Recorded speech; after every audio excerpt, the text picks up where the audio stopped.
the petitioner submitted that in the National Committee, Sharad Pawar faction enjoyed the majority support amongst the delegates elected from the state committees. However, the petitioner has not provided any document which reflects the election of such delegates. Thus, in the absence of any record reflecting the election result and names of delegates, the said claim cannot be accepted by blindly appreciating it to be true. Thus, the submission of the petitioner that Sharad Pawar faction enjoyed majority support in the National Committee cannot be relied upon to determine organizational majority. Support of the President and or will of the President is not a reliable factor to determine the preliminary issue, as both the factions challenges their respective leaders, claiming that the leader was not validly elected. As held earlier, under the 10th schedule, such claims cannot be adjudicated. It was open for both the parties to have initiated appropriate proceedings to get a declaration to that effect. In the absence of such proceedings or any findings thereon by a competent authority, both the factions cannot equally claim that the rival faction's leader was validly and or not validly elected. Thus, for reasons recorded here and above, I hold that leadership structure relied on by the petitioner and or respondents cannot be taken into account for determining the preliminary issue, as it would be an impossible attempt. Legislative maturity considered. As recorded earlier, the Honorable Supreme Court in Subhash Desai Supra has held that the question of who the real political party is has to be considered and determined after giving due weightage to 1. The NCP constitution, 2. The leadership structure of the party, and 3. Legislative majority if two or factions claiming to be the real political party.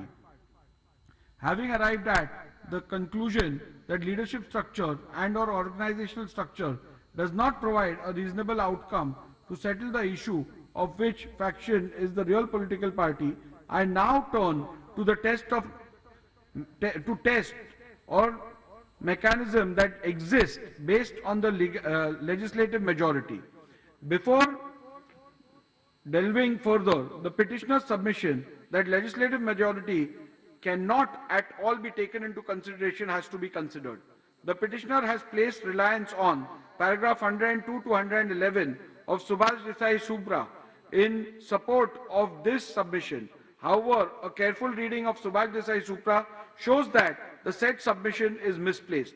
Paragraph 102 to 111 of Subhash Desai Supra deals with the issue of who appoints the leader and the whip of the party in house.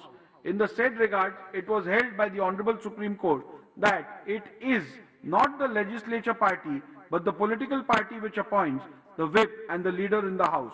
The ratio cannot be read to mean that the legislative majority cannot at all be considered while determining the preliminary issue. In paragraph 168 of the Subhash Desai Supra, the Honorable Supreme Court has in clear terms laid down that for the purpose of disqualification petition, the Speaker, while deciding the issue of real political party, has to take into consideration the leadership structure specified and identifiable from the constitution of the party along with the legislative assembly majority.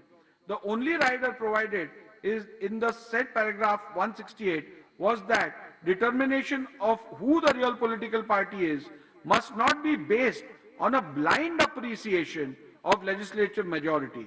This is only a rider provided so as to make it clear that even the leadership structure outside the legislative assembly is also a relevant factor in the determination of who the real political party is. It also indicates the legislative majority. It also indicates that legislative majority is also a factor that is not prohibited from consideration. Thus, the submissions of the petitioner that legislative majority cannot be taken as a factor in arriving at a decision on the preliminary issue is not correct and hence rejected. Needless to mention that it is well settled by Supreme Court that where the question arises as to which group is the party, strength of each group becomes an important and relevant factor. It is thus obvious why the legislative majority becomes relevant creation to be taken into account to decide which faction is the real political party. In the present matter, the legislative majority is undisputed. The respondents claim that Ajit Pawar faction had the support of 41 out of 53 MLAs is not disputed by the petitioners. Even otherwise, the resolution dated 30th June 2022 passed by the Ajit Pawar faction shows that prior to joining the government, Ajit Pawar faction outnumbered the Sharad Pawar faction. It is also imperative to note that the very fact that the Sharad Pawar faction has filed disqualification petitions against 41 MLAs of the Ajit Pawar faction itself indicates the numerical strength of each faction. Further, the respondents' assertion that they have majority in the Legislative Assembly of Maharashtra, Legislative Council of Maharashtra and Legislative Assembly of Nagaland has not been disputed by the petitioners. It is made clear at this juncture that affidavits annexed by the respondents to the affidavit in lieu of examination in chief of Sri Anil Bhaidas Patil RW2 was not taken on record and thus not relied upon for my finding that prima facie Ajit Pawar faction had the legislative support.